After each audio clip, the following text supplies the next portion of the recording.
As missões secundárias foram um adicional válido para a gameplay de qualquer jogo, principalmente jogos de mundo aberto ou RPGs, e anos após anos foram se popularizando e se tornando comum e necessárias em muitas ocasiões, adicionando tempo de jogo e adicionando histórias complexas e não complexas, que apresentavam interesse por parte dos jogadores. Em jogos RPGs, além da história, essas quests possuem o objetivo de melhorar o personagem, fazendo ele ganhar XP e ficar cada vez mais forte nas batalhas.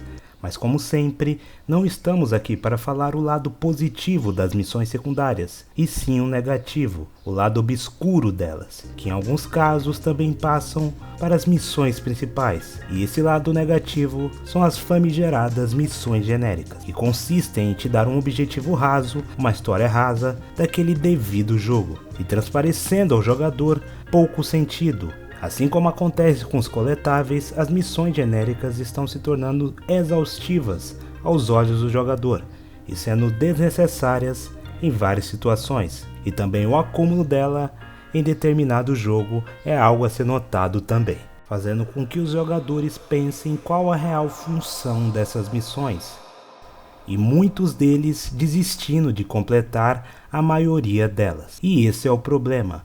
Como as missões de alguns jogos chegaram a esse ponto. Quando pensamos em side missions ou side quests, pensamos em missões que não são necessárias para terminar a história principal, e elas têm um certo peso também sobre o enredo do jogo em algumas vezes, como por exemplo os estranhos e doidos de GTA V, que não são necessários para zerar o jogo, mas que apesar disso são interessantes de se completar, pois descobrimos mais sobre alguns personagens que passaram na história ou que são desconhecidos e só são vistos nesses devidos momentos, trazendo mais diversidade na gameplay e instigando mais curiosidade no jogo. Marnie, personagem que está presente em GTA V nas missões do programa Epsilon, já esteve presente em GTA IV caso não tenha jogado, e nesse jogo ela é totalmente diferente do que em GTA V, nos mostrando o arco do personagem e o mais importante de tudo, a reflexão através do enredo. Ain't you got a home or something? Ain't you got a life? Or you always have to interfere in other people's? I'm sorry. See you later. Come on, Hey, you know mister, you want come a back tasty here. burger? I'll fuck you for $5. No! What's wrong with you? I have help. I know the truth. If you want to know me, agree to pay your dues and wear pale blue attire for the next 10 days. You should get the attire off the website. It's very reasonable, right? What?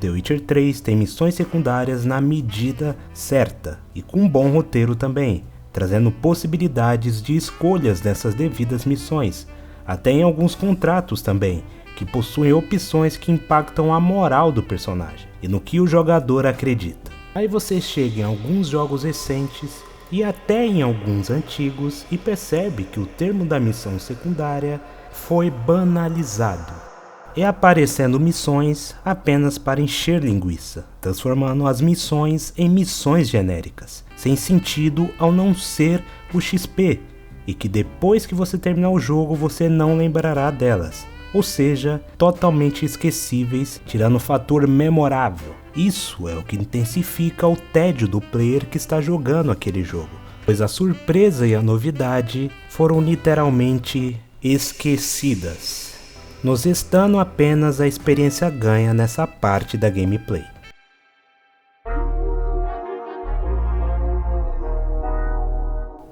Vou evitar citar muito Assassin's Creed, principalmente os mais recentes de acordo com a data desse vídeo, que são Valhalla, Odyssey e Origins, que são semelhantes em sua gameplay.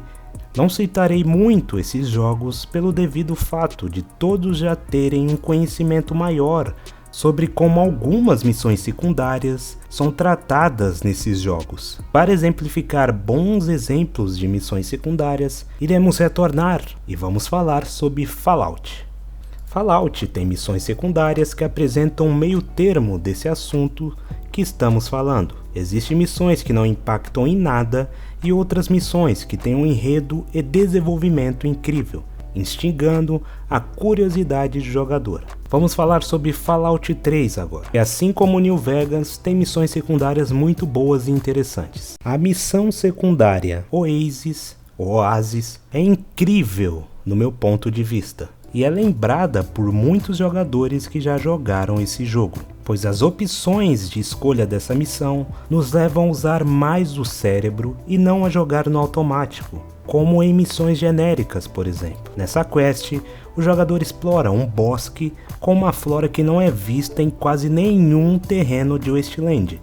E ao chegar lá, ele é parado por um senhor que habita essa região e que é o líder dos Treeminders, um grupo que habita esse bosque, e que a visita do personagem na vila não foi em vão, pois ele foi convocado pelo ser que é venerado por eles. Após passar por um ritual, o personagem conhece Harold, um homem que por um motivo específico está preso por décadas em uma árvore. Como ele ficou preso aí é uma questão interessante que vocês vão descobrir quando jogar o jogo. O que podemos resumir é que, com a presença dele nesse lugar, o bosque está evoluindo mais e está ajudando a evoluir a vegetação daquele lugar. O problema é que Harold já não aguenta mais ficar naquele lugar, e o jogador terá que tomar uma decisão que pode impactar o futuro daquele grupo, o futuro de Harold ou o futuro do bosque. Que eu não vou contar, obviamente, que é interessante vocês descobrirem, entendeu, meu amigo? Enfim, se vocês forem pesquisar mais, vocês vão perceber a complexidade dessa side quest, que por mais que seja incomum, nos leva à reflexão e o interesse em conhecer mais e mais. Inclusive o próprio Harold, que já apareceu, conforme eu disse, em outros jogos da franquia, coisa que eu só descobri depois de fazer essa missão. Isso é o que chamamos de criatividade no meu ponto de vista. Ou seja, foi interessante essa missão por contar uma boa história e passar uma responsabilidade para o jogador.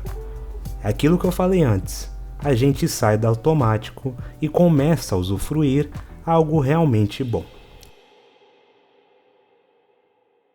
Essa é novamente uma opinião e explicação de uma situação comum e atual nos games. O porquê disso acontecer é praticamente o mesmo dos colecionáveis: adicionar horas de jogo de forma displicente e sem pensar nas horas gastas pelos próprios jogadores, que poderiam consumir uma gameplay mais concreta e objetiva. Apesar disso, a crítica que fica é simplesmente essa. Corrigindo isso, as empresas perceberão que terão mais um diferencial para competir com os seus concorrentes, já que a indústria está seguindo nesse mesmo cenário, nesse mesmo caminho há um bom tempo.